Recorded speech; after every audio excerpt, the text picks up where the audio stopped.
नमस्कार, खबर दोपहर देख रहे हैं आप और मैं हूं आप सबके साथ अनु। नमस्कार, मैं हूं आपके साथ विभा उपाध्याय और खबरों की शुरुआत करें इस वक्त खबर बाढ़ से, जहां पर असामाजिक तत्वों की तरफ से खलिहान में आग लगा दी गई और इस आग की वजह से हजारों एकड़ में फैली हुई धान की खेती जो है वो पूरी तरह से बर्बाद हो चुकी है। काफी ज्यादा नुकसान और इस बाबत अब लोगों की तरफ से आक्रोश जाहिर किया जाता हुआ सामाजिक तत्वों की तरफ से आग लगाने की बात सामने आ रही है। एक्सक्लूसिव तस्वीरें आपके टीवी स्क्रीन पर, जहां पर बताया जा रहा है कि 1 बीघे में गेहूं की फसल लगाई गई थी जिसका नुकसान हो चुका है। हालांकि बाद में आग पर काबू पा लिया गया। पुलिस फिलहाल तमाम पहलुओं पर जांच में जुटी हुई है। और सहयोगी अनिरुद्ध हमारे साथ इस वक्त ज्यादा जानकारी के साथ फोन लाइन पर जुड़ गए। अनिरुद्ध, इस पूरे घटना के पीछे क्या पीड़ित पक्ष की तरफ से किसी के ऊपर शक जाहिर किया गया? अभी वह मोकामा थाना से बात हुई है। रघुनंदन थाना प्रभारी ने बताया कि आग किसने लगाया, अभी ये परिवार वालों ने लिखित शिकायत नहीं दर्ज कराई है। हालांकि आग लगी है और अभी स्थिति है कि आग पर काबू पाया गया है। ग्रामीणों ने ही मशक्कत करके आग पर काबू पाया, चूंकि खेत जो काफी अंदर थे और वहाँ दमकल गाड़ी पहुंचना मुश्किल नहीं था, तो स्थानीय लोगों ने ही आग पर काबू पाया। किसने आग लगाई अभी परिजनों ने कुछ बताया नहीं। हालांकि मोकामा थाना जो है पुलिस वो खेत के पास पहुंची है जहां हजारों की फसल जो है मूल्य की फसल जो है नष्ट हुई है और आगे की कार्रवाई मोकामा पुलिस कर रही है। विवाह चलिए, बहुत बहुत शुक्रिया अनिरुद्ध इस समान जानकारी के लिए। तो एक्सक्लूसिव तस्वीरें आपके टीवी स्क्रीन पर। और गर्मी की शुरुआत के साथ ही अनूप देखिए इस तरह की खबरें सामने आने लगी, लेकिन फिलहाल इस पूरे घटनाक्रम के पीछे असामाजिक तत्वों का हाथ बताया जा रहा है।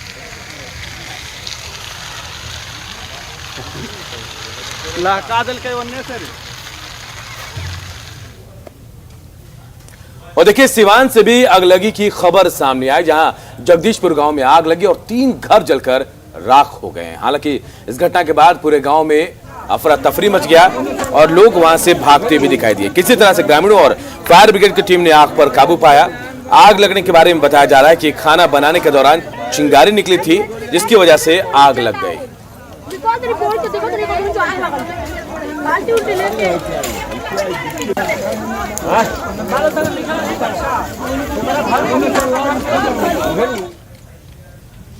और दूसरी बड़ी खबर का रुख करेंगे, जहां पर धनबाद से एक खबर सामने आई जिसके सब्जी मंडी में कल अचानक देर रात आग लग जाती है। और देखिए 40 दुकानें जो हैं उसकी जद में आ गई और भयावह आग की तस्वीरों को देखकर आप आसानी से अंदाजा लगा सकते हैं। सब्जी मंडी का ये इलाका देखिए, यहाँ पर अचानक से आग लगती है और इस सब्जी मंडी के अंदर राहत की बात ये रही कि कल होली का त्योहार होने की वजह से लोगों की मौजूदगी नहीं थी। ये बाजार बंद था सब्जी मंडी का और इसीलिए जान माल का नुकसान नहीं हुआ, लेकिन गैस रिफिलिंग की कई दुकानें थी, सिलेंडर्स में ब्लास्ट एक के बाद एक होने शुरू हो गए और इसी वजह से 30 से 40 लाख का नुकसान बताया जा रहा है इस अगलगी में। फिलहाल पुलिस तमाम बिंदुओं पर जांच में जुटी हुई है। बिल्डिंग वाहिल राजी, चलिए कसम से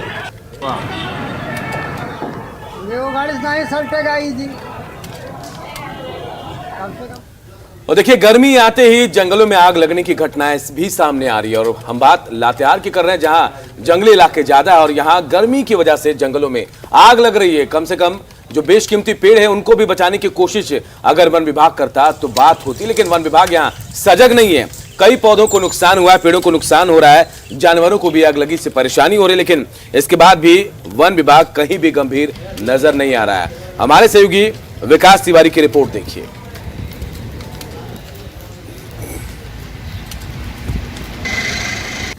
लातेहार जिले के विभिन्न जंगलों में इन दिनों भीषण आग लगी हुई है और जंगल जो है सो पेड़ पौधे तथा जीव जंतु आग के चपेट में आ रहे हैं और काफ़ी नुकसान हो रहा है, परंतु वन विभाग इसमें कुछ खासा एक्टिव नज़र नहीं आ रहा है।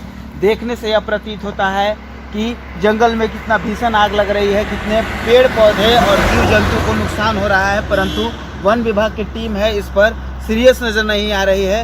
हालांकि अगर यही हालत रहा तो काफ़ी जल्दी ही जंगलों को बड़ा नुकसान होने वाला है। लातेहार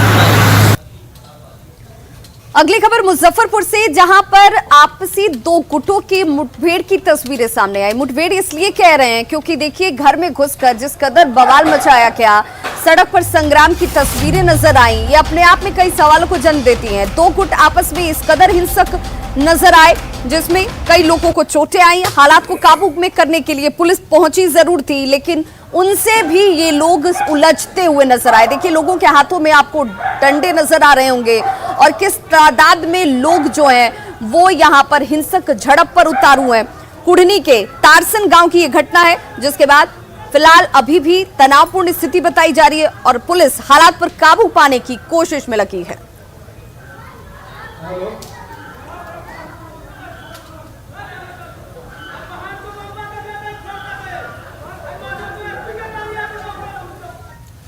इधर होली खत्म होने के बाद लोग अब अपने घरों को अपने काम काज वाले इलाके में लौटने लगे हैं और इसे लेकर विशेष चौकसी भी बरती जा रही है, क्योंकि कोरोना के मामले लगातार बढ़ रहे हैं। पटना बस स्टैंड में कुछ ऐसी व्यवस्था की गई है और यहां लोगों की रैंडमली जांच की जा रही है। हमारे सहयोगी शैलेंद्र की रिपोर्ट देखिए। होली में बड़ी संख्या में लोग अपने घर आते हैं, खासतौर पर रेलवे स्टेशन की बात कर लें, बस स्टैंड की बात कर लें, तो यहाँ पर काफ़ी भीड़ होती है। लेकिन होली के बाद लोगों के लौटने की भी भीड़ उतनी ही होती है। लिहाजा यहाँ पर देखिए, खासतौर पर हम बस स्टैंड की ये तस्वीर दिखा रहे हैं, जहाँ रैंडमली कोरोना जांच किया जा रहा है और जो लोग खासतौर पर जो बिहार के बाहर के बसों से जो लोग यहाँ आते हैं, उन लोगों का यहाँ पर रैंडमली जाँच किया जा रहा है। बिहार के भी अलग अलग जिलों से यहाँ पहुँचते हैं, उनमें जो पैसेंजर होते हैं उनकी भी जांच की जाती है। तो होली के बाद काफ़ी भीड़ बढ़ जाती है ऐसे स्थानों पर। कितने लोगों की जांच लगभग आप लोग दिन भर में करते हैं यहाँ पर? लगभग 100 प्लस हो जाता है। क्या है क्राइटेरिया, क्या रखा आपने जांच का, कैसे करते हैं? टीम के द्वारा होता है। नहीं मतलब लोगों को कैसे मतलब बुलाते हैं या जाँच करके? रैंडमली हम लोग बुलाते हैं। जैसे जिन पे बाहर से जो आ रहे हैं, जिन पे शक होता है उनको बुलाते हैं। बिना मास्क के घूम रहे हैं उनको बुलाते हैं। शैलेंद्र, न्यूज़ 18 पटना। और देखिए, हमारे सहयोगी अमित हमारे साथ इस खबर पर लाइव जुड़ गए हैं और उनसे ही जान लेते हैं कि क्या जब त्योहारी मौसम था, लोग जब पहुंच रहे थे, उस वक्त जो लापरवाही नजर आई, क्या अब जब वो वापस लौट रहे हैं एक बार फिर से अपने काम की तरफ, तो क्या वो संजीदगी दिखती है क्या? अमित, आप मौजूद हैं बस स्टैंड पर, जहां पर इस वक्त भीड़ नजर आ रही होगी लोगों की वापस लौटने के लिए। क्या इंतजाम आपको दिखते हैं? क्या लोग अब गंभीर हो रहे हैं? क्या वो इस कोरोना को लेकर जो निर्देश हैं उसका पालन कर रहे हैं?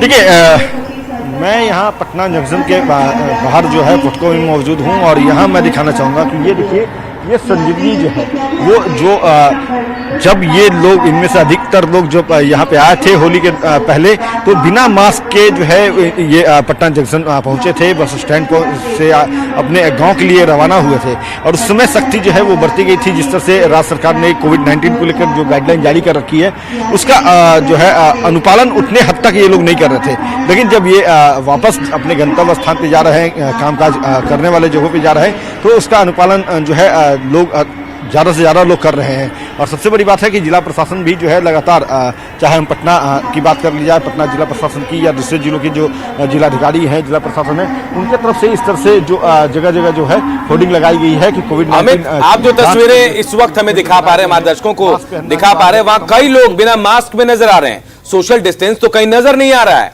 पटना में मास्क चेकिंग अभियान चलाया जा रहा है, जुर्माना भी लगाया जा रहा है। क्या इन लोगों पर सख्ती नहीं बरती जा रही है? इन लोगों को डर नहीं है कि अगर पुलिस पकड़ेगी तो जुर्माना वसूलेगी इनसे? अनूप, जहां तक बात आपने मास्क की कही, बिना मास्क की, तो यहाँ अत्यधिक लोग जो हैं वो मास्क में नजर आ रहे हैं। सोशल डिस्टेंस का भले ही यहाँ पे अनुपालन उतने हद तक नहीं किया जा रहा है, लेकिन जो देखिए हमारे कैमरे के जब में जो भी लोग हैं, लगभग लोग जो है वो मास्क लगाए हुए हैं। 90% से अधिक लोग जो है मास्क लगाए हुए हैं। जो बिना मास्क के हैं उनको भी लगातार जिला प्रशासन की तरफ से जो यहाँ पे टीम है वो कार्रवाई कर रही है। लगातार इनसे जुर्माने की राशि जो है वो वसूली जा रही है। तो जो लोग नहीं मास्क लगा है उनसे भी हम थोड़ी बात कर लेते हैं, क्योंकि ये बेहद खास है और बेहद अहम है, क्योंकि ऐसी लापरवाही जो है वो कोरोना को बढ़ावा दे रही है। तो हम इनसे जानते हैं, भैया कहाँ जाना है आपको? यहीं पटने आए हैं। पटने आए हैं। कहाँ से आए? मधेपुरा से। मधेपुरा से। मास्क कहाँ है आपका? आपने मास्क क्यों नहीं लगाया है? जेब में क्यों रखा है? जी, यहाँ देख रहे हैं कि 90% लोग जो यहाँ मौजूद हैं आपके साथ, वो मास्क लगाए हुए हैं। आप लोग को क्या अलग से कुछ निर्देश जारी करने होंगे आपके लिए? नहीं, जी बस वहाँ से बस के मैं यहाँ पे आया, बहुत घुटन सी हो रही है। थोड़ी सी घुटन जो है वो जानलेवा साबित हो सकती है अगर बर्दाश्त नहीं करेंगे तो। देखिए ये दो लोग जो हैं बिना मास्क के यहाँ पे नजर आए हैं, अत्यधिक लोग जो है मास्क में हैं। और सबसे अहम जो बात है अनूप यहाँ पे कि यहाँ पे सैनिटाइजेशन का काम जो है वो लगातार जारी है। जो भी यात्री आ रहे हैं उनके सामान की यहाँ पे जो है सैनिटाइजेशन किया जा रहा है। ये निःशुल्क व्यवस्था जो है वो स्वास्थ्य विभाग की तरफ से, जिला प्रशासन की तरफ से की गई है। दूसरी तरफ एक और तस्वीर हम दिखाना चाहेंगे कि यहाँ पे 10 रुपया लेकर के जो है वो सैनिटाइजेशन का काम किया जा रहा है। ये देखिए ये महिला जो है ये भी बच्ची के साथ यहाँ आई हैं, बिना मास्क के आई हैं, तो इनसे भी हम जान लेते हैं। ये बताइए कहाँ से आई हैं, कहाँ जाना है आपको? मैं बलिया से आई हूँ, पटना ही जाना है। मास्क कहाँ है? मास्क है बैग में। ना आप बैग में, ना आप सुरक्षित है ना अपनी बच्ची को आपने सुरक्षित रखा है। मतलब अभी उतरे हैं तो निकाले हैं, अभी निकाले। तो अब कोरोना नहीं होगा? अरे ऐसा कुछ नहीं है। छोटी सी चूक जानलेवा हो सकती है आपकी। और पता है मास्क हम लोग बैग में ये रखते हैं। ज्यादा अजीब सी स्थिति है क्योंकि लोगों को जानकारी है कि लगाना जरूरी है, क्या गाइडलाइंस है सरकार के वो भी पता है, और इस पेंडेमिक सिचुएशन में मास्क की क्या उपयोगिता है ये भी पता है। इसके बावजूद ये लापरवाही बढ़ती जा रही है। अमित आप हमारे साथ बने रहिए। सहयोगी अविनाश का रुख करना चाहूंगी, हमारे साथ इस वक्त रांची से लाइव जुड़ गए। अविनाश, क्या राजधानी रांची और रांची वासी या फिर तमाम दूसरे जिलों से पहुंचने वाले रांची में मौजूद लोग कोरोना को गंभीरता से ले रहे हैं? क्या वो गाइडलाइंस का पालन कर रहे हैं और सरकार की सख्ती कितनी नजर आती है?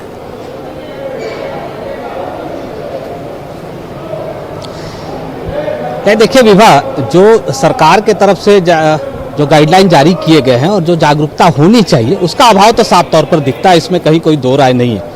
हाँ, ये भी बात जरूर है कि लोगों को समझाया भी जा रहा है, कुछ लोग इस बात को समझते भी हैं, और जैसा कि आपने कहा कि समझते हुए भी बहुत सारे लोग भूल करते हैं। इस वक्त हम रांची के खादगड़ा बस स्टैंड में हैं, और अगर आप तस्वीरों के माध्यम से देखें तो ये बताने की ज़रूरत नहीं है कि किस तरह से लोग लापरवाही करते हैं, किस तरह से लोगों को हाथों में मास्क होने के बावजूद भी अगर आप देखें तो वो मास्क जहाँ होना चाहिए प्रॉपर वो वहाँ नहीं होता है, वो ठुड्डी तक चला आता है, और जो संक्रमण की बात हम कहते हैं वो रुक नहीं सकता।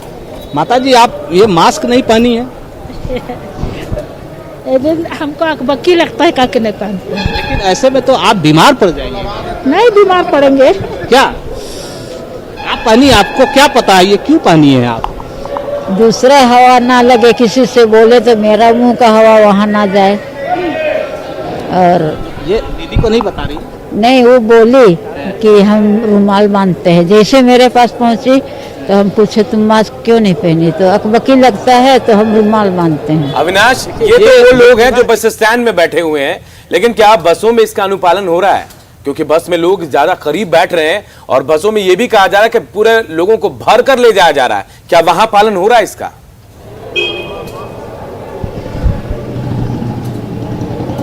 नहीं, देखिए इसमें दो चीजें हैं। एक तो ये है कि जो बस के जो मालिक हैं या फिर हम बस कंडक्टर की बात करें जिनके द्वारा संचालित होता है, वो भी इसका लोगों को समझाने की कोशिश करते हैं।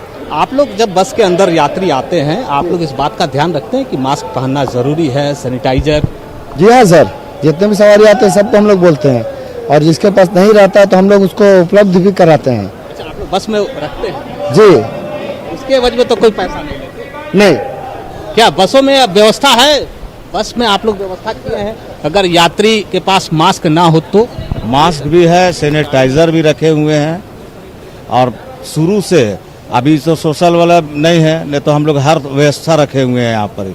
बस में भी है, और जितना भी काउंटर खुला हुआ है स्टैंड में, हर काउंटर में आपको सैनिटाइजर मास्क सब जगह मिलेगा। अच्छा, यहाँ अभी कुछ दिन पहले तक एक बेहतर व्यवस्था अविनाश, जिसकी कोशिश होनी चाहिए। बहुत सारे लोग जो हैं वो अनभिज्ञ हैं या फिर लापरवाही बस कह लीजिए, उनके पास मास्क मौजूद नहीं है, तो उसके भी इंतजाम अगर बस स्टैंड प्रबंधन की तरफ से कह लीजिए या बस मालिकों की तरफ से किए जाते हैं तो एक अच्छी कोशिश इससे कही जाएगी। और संक्रमण की रफ्तार को रोकने के लिए हर एक छोटी कोशिश इस वक्त बेहद महत्वपूर्ण हो जाती है।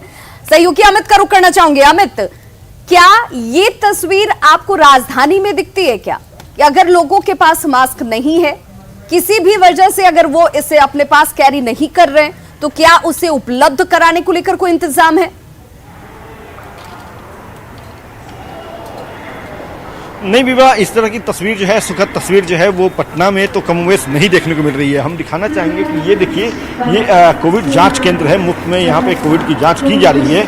लेकिन बात जो आपने मास्क को लेकर की, तो उसकी यहाँ पे वो व्यवस्था नहीं है कि जो यात्री बिना मास्क के अगर यहाँ आ जाते हैं तो उनके लिए कोई व्यवस्था यहाँ पे जिला प्रशासन के द्वारा किया गया है, जिला स्वास्थ्य केंद्र की तरफ से किया गया है। तो वैसी तस्वीर यहाँ पे तो नहीं देखने को मिल रही है। लेकिन हाँ, जो बिना मास्क के आ रहे हैं उनकी एंट्री जो है वो पटना जंक्शन पे नहीं होने दी जा रही है। सीधे तौर पे उनका जो थर्मल स्कैनिंग किया जा रहा है और उसके बाद मास्क लेकर के ही आने को कहा जा रहा है। बिना मास्क के किसी भी पैसेंजर की एंट्री जो है वो पटना जंक्शन में नहीं है।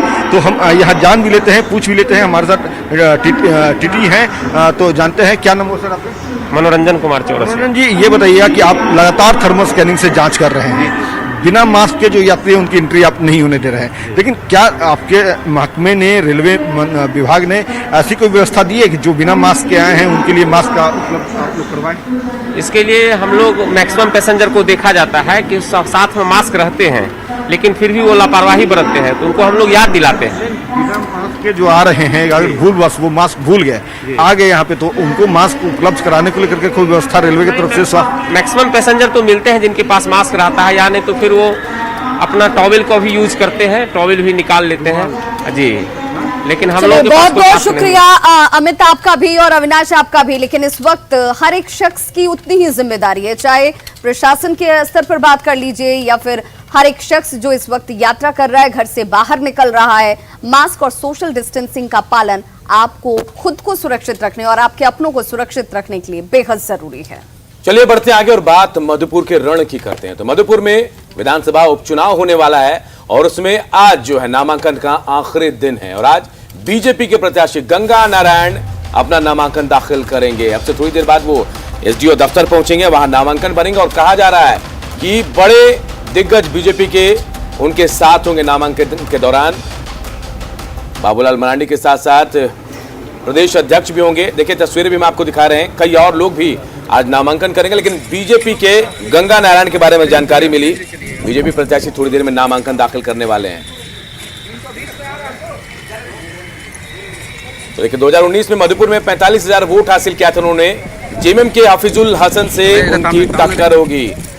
हालांकि इससे पहले राज पालीवाल बीजेपी के उम्मीदवार के तौर पर उन्होंने चुनाव जीता था मधुपुर से। और ये मधुपुर का इलाका हम आपको बताएं, कभी कांग्रेस का गढ़ रहा, कभी जेएमएम का, तो कभी बीजेपी का। हर बार बाजी यहां पलटती रही है और जेएमएम ने यहां एक बड़ा दांव खेला है। इससे पूर्व विधायक जो हाजी हुसैन अंसारी थे, जिनका निधन हो गया, उनके बेटे को बिना चुनाव लड़े, बिना चुनाव जीते ही मंत्री बना दिया गया है। और अगर उनको मंत्री पद अपना बचाना है तो उनको चुनाव जीतना होगा। और ये एक बड़ा कहा जा रहा चुनावी रणनीति इसे माना जा रहा है, क्योंकि लोगों को भी लगेगा कि उनके इलाके के मंत्री हैं, इन्हें जिताना चाहिए। हालांकि इधर बड़ा दांव बीजेपी की तरफ से भी खेला गया और गंगा नारायण को चुनाव मैदान में उतारा गया। पिछली बार गंगा नारायण आंसू से थे और इस बार बीजेपी के टिकट पर चुनाव लड़ रहे हैं। तो मधुपुर का ये उपचुनाव कितना खास हो जाता है और इसकी जीत और हार तय करने वाले मतदाताओं की संख्या कितनी है, ये जानना भी बहुत जरूरी है। चलिए ग्राफिक्स के जरिए हम आपको बताते हैं कि मधुपुर में 3,21,000 से ज्यादा वोटर्स हैं और इन वोटर्स के ऊपर ये तय करने की जिम्मेदारी कि मधुपुर में किसका राज होगा। कुल मतदाताओं की संख्या 3,21,193। वहीं पुरुष मतदाताओं की संख्या की बात की जाए तो 1,59,754 है। वहीं महिला मतदाताओं की संख्या 1,51,439 है और मतदान केंद्रों की कुल संख्या 487 है, जहां पर लोग अपने मताधिकार का इस्तेमाल करेंगे। और देखिए जातिगत समीकरण हम आपको मधुपुर को बता रहे हैं। मुस्लिम जो है यहाँ 94,000 की तादाद उनकी है, जबकि दलित जो है 55,000 उनकी संख्या यहाँ पर। इसके अलावा देखिए आदिवासी समुदाय के 40,000 लोग हैं मधुपुर में। वहीं यहाँ ब्राह्मण, भूमियार, राजपूत और वैश्य मतदाताओं की संख्या भी है 1,32,000 के आसपास ये संख्या। और ये तमाम लोग जीत हार तय करने वाले हैं मधुपुर में। तो इसीलिए मधुपुर का ये उपचुनाव जो है वो बेहद खास हो जाता है। हाजी हुसैन अंसारी के निधन के बाद उनके बेटे हफीजुल हसन को चुनावी मैदान में जेएमएम ने इस बार उतारा है। वहीं उनके सामने जो हैं वो बीजेपी के प्रत्याशी गंगा नारायण चुनाव युक्ति यहाँ पर चुनौती पेश करते हुए। और आज नामांकन का चूंकि आखिरी दिन है अनूप, और इसीलिए ये कहा जा रहा है कि जब नामांकन करते हुए नजर आएंगे गंगा नारायण, इसके बाद एक जनसभा भी की जाएगी जिसमें अपने दमखम को दिखाने की कोशिश बीजेपी की तरफ से। बिल्कुल आखिरी वक्त में गंगा नारायण पिछली बार आसू से चुनाव लड़ा था उन्होंने, और आसू सहयोगी है बीजेपी के, लेकिन इस दौरान ये बड़ा खेल बीजेपी की तरफ से गंगा नारायण को अपने पाले में किया। उसके बाद बीजेपी के टिकट पर वो चुनाव लड़ रहे हैं, जबकि पिछली बार गंगा नारायण बीजेपी के राज परिवार को टक्कर देते नजर आ रहे हैं और अच्छा खासा वोट प्रतिशत भी लेकर आए थे। और यही वजह है कि इस बार ऐसा माना जा रहा है कि आसू और बीजेपी का वोट मिल जाए तो जीत थोड़ी आसान हो जाएगी बीजेपी के लिए। तो यहां रण क्षेत्र पूरी तरह से सज गया है आखिरी दिन नामांकन का, और आज गंगा नारायण आज नामांकन दाखिल करेंगे।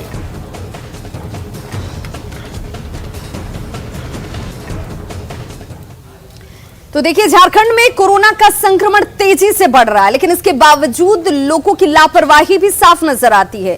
लेकिन आम लोगों की छोड़िए, खास लोग भी इस लापरवाही को किस कदर अंजाम तक पहुंचा रहे हैं, उसकी एक तस्वीर हम आपको दिखाने जा रहे हैं। विधायक है अंबा प्रसाद, जो एक्सक्लूसिव तस्वीरें आपके टीवी स्क्रीन पर चल रही हैं। होली का सामाजिक और सामूहिक तौर पर आयोजन सरकार की तरफ से प्रतिबंधित किया गया था, लेकिन यहां पर सार्वजनिक आयोजन किया गया जिसमें अच्छी खासी तादाद में लोगों का जुटान है। सोशल डिस्टेंसिंग के खुलेआम धज्जियां उड़ रही हैं और विधायक अंबा प्रसाद जी के चेहरे पर आपको मास्क भी नजर नहीं आ रही है। ऐसे में आप कैसे उम्मीद करते हैं कि एक जनप्रतिनिधि जिसकी जिम्मेदारी आम जनता से कहीं ज्यादा होती है, जिसके ऊपर ये जिम्मेदारी होती है कि वो लोगों को ये बता पाए कि इस वक्त कोरोना को मात देने के लिए, खुद को सुरक्षित रखने के लिए ये मास्क कितना कारगर है, कितना जरूरी है, कितना बड़ा जीवन रक्षक का काम ये करने वाला है, तब जब आप खुद इसकी अनदेखी कर रहे हो, अवहेलना कर रहे हो।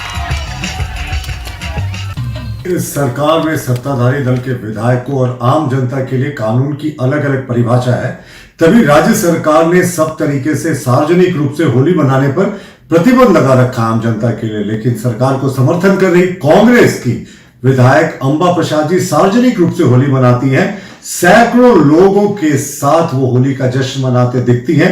ये सुबह की घटना होती है, लेकिन देर रात तक प्रशासन की ओर से कोई एफआईआर दर्ज नहीं किया जाता।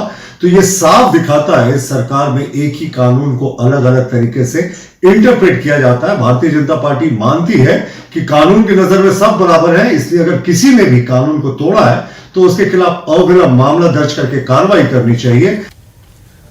और चलिए बात नालंदा की करते हैं। तो नालंदा के बिंद इलाके में एक शख्स की अपराधियों ने पीट पीट कर हत्या कर दी और उसके जेब से 20,000 रुपए लेकर फरार हो गए। जी हाँ, ये घटना देखिए हैरान करने वाली है। जो प्रसेनजीत नाम के युवक की हत्या हुई है उसके बारे में कहा जा रहा है कि वो पटना में दुकान चलाते थे, लेकिन बीती रात अपराधियों ने उन पर हमला बोला, पीट पीट कर उनकी जान ले ली, उनके पॉकेट में रखे 20,000 रुपए लेकर चलते बने हैं।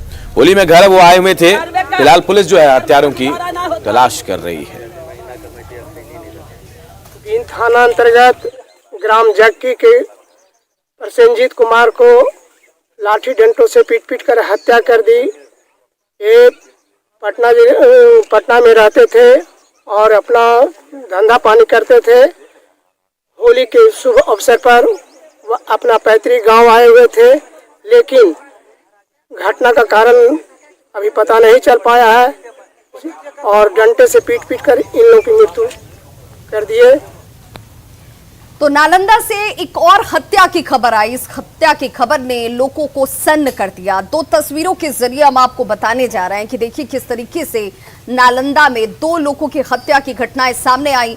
पहली घटना बिहार शरीफ अनुमंडल के बिंद इलाके की, तो वहीं दूसरी तस्वीर देखिए जहां पर एक शख्स को मौत के घाट उतार दिया गया। तेज धारदार हथियार से उसकी हत्या कर दी गई। मृतक नगर नौसा थाना क्षेत्र के मुस्तफापुर नगमा गांव का रहने वाला था। युवक का नाम रविकांत राणा था।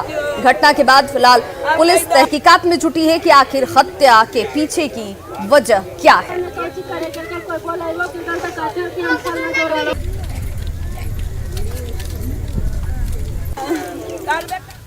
और देखिए हत्या की एक और खबर छपरा से भी आई है। छपरा के हरपुर गांव में बीती रात होली खेलने को लेकर दो पक्षों में विवाद हो गया और इस विवाद में जो सुलह करने आए थे जो शख्स, उसकी लोगों ने पीट पीट कर हत्या कर दी है।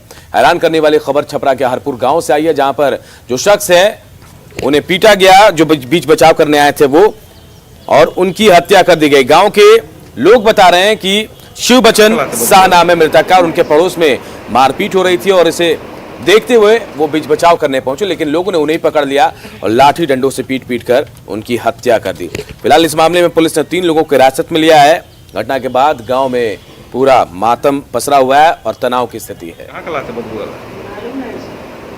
झगड़ा होता रहती गलन छोड़ा गए तो उनका मार देना काहे का झगड़ा होता कुछ? वो अपने में झगड़ा करत रहन होली को लेके झगड़ा? हाँ क्या बात हो रही थी बताओ? मारामारी करत रहन तो ये गलन छोड़ा गए तो इनका मार देना। पहले तो कोई दुश्मनी नहीं थी ना, पहले तो दुश्मनी नहीं। तो खबरों का सिलसिला लगातार जारी है, आप देखते रहिए न्यूज़ 18 बिहार झारखंड।